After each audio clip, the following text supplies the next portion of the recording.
Hi guys, Olive here. Here today to review two different books on owls. The first book I'll be discussing is Owls of the Eastern Ice, A Quest to Find and Save the World's Largest Owl by Jonathan C. Slaght. This book was published in 2020 by FSG, and the hardcover comes in at 368 pages. I would say this book is a mixture of nature writing and adventure nonfiction, but that's not to say that this is a heart-pounding adventure story, because that is definitely not the case. It is much quieter. It's much more gentle than that. It covers a period of time in the mid to late 2000s when the author was making regular trips to Russia's Far East in order to study a very rare and endangered species of owl as part of his PhD program. The author was not a stranger to this region of Russia. He had actually already spent a pretty substantial period of time there prior to starting his PhD program.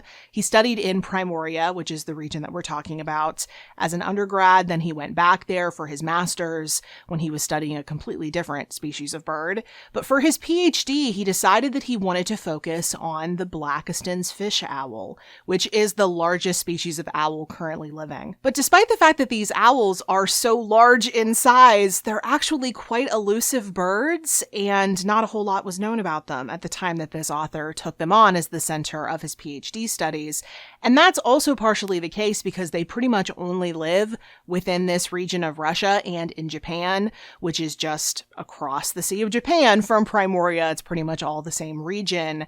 What was known was that their numbers were dwindling and they were on the endangered species list. It was Slatt's objective in his PhD program to find these birds, to learn more about them, and then to make a plan to save them based off of what he learned.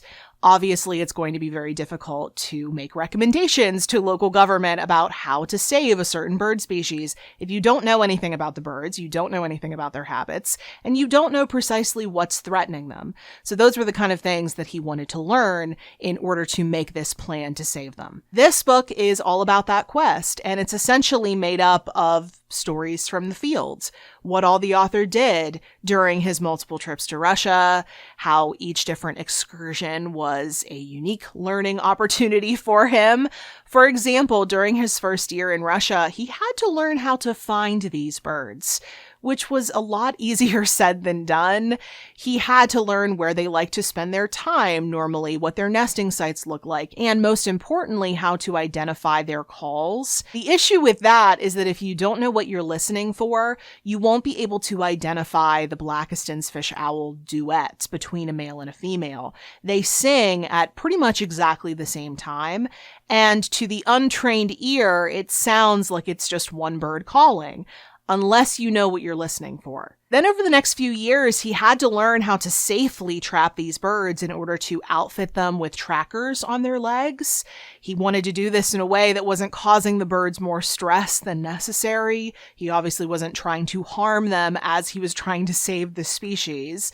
But then the trackers themselves that he was able to get attached, those had some kinks that had to be ironed out, so that was a whole process. And he's doing all of this while dealing with the very inhospitable conditions of the Russian Far East. Something else this American author had to navigate around during these years was Russian culture, which thankfully he was at least somewhat familiar with, having spent time in Russia previously.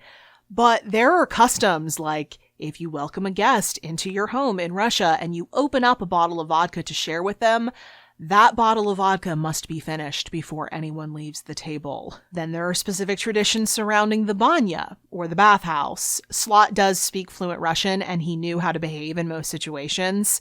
But inevitably, as an outsider living in Russia, there were some pretty entertaining faux pas that he made. Overall, I really enjoyed this book. I thought the writing was great. I thought it made you feel like you're really there with him. It communicated that strong sense of place.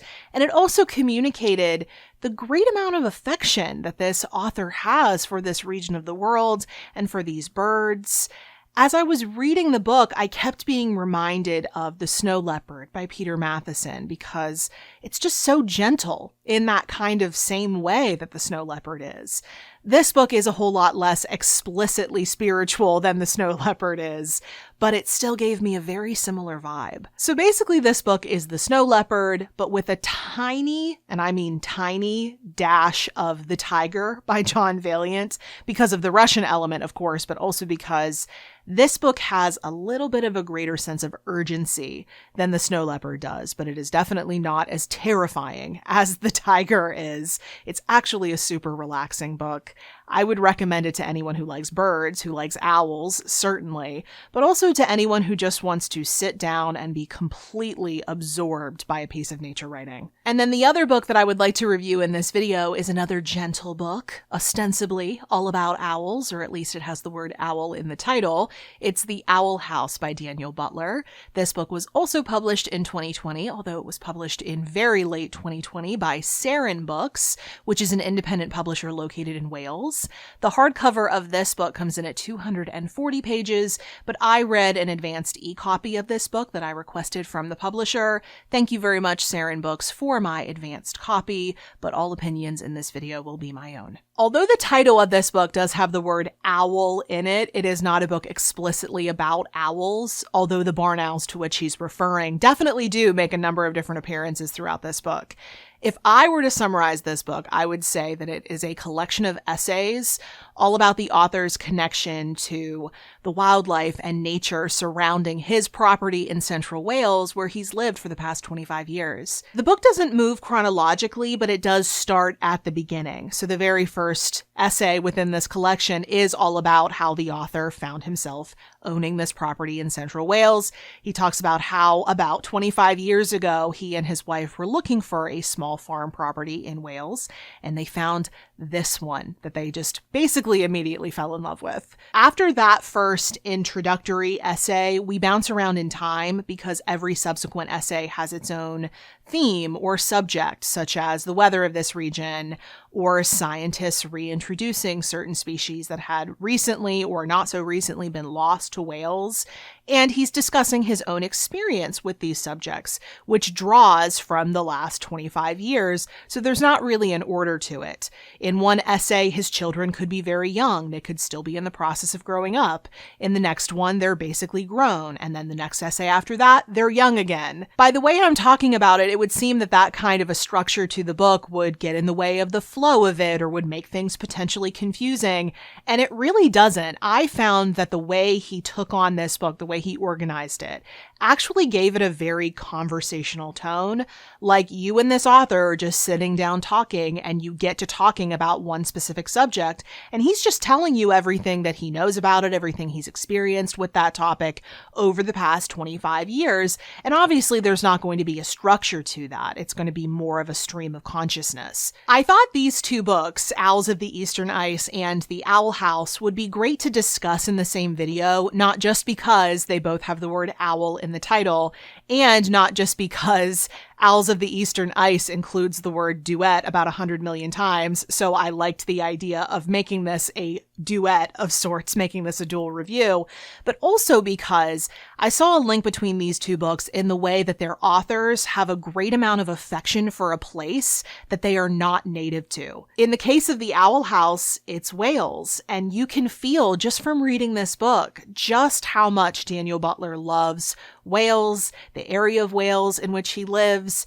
his own property, the natural world that surrounds him. You can feel it just radiating off of this book. And you can tell almost right away when he starts talking about the barn owls that lived in the barn on his property. He got one of them used to taking food from his hand. He had a lot of experience working with birds of prey, which he talks about a lot later on in the collection, but he knew how to deal with these owls. Past the early chapters, though, there's not really as much about those owls as I was expecting there would be given the title of this book, so I was a little bit disappointed, but I got over that pretty quickly because there is so much great information in here about the different bird and animal species that live in this area that more than made up for it.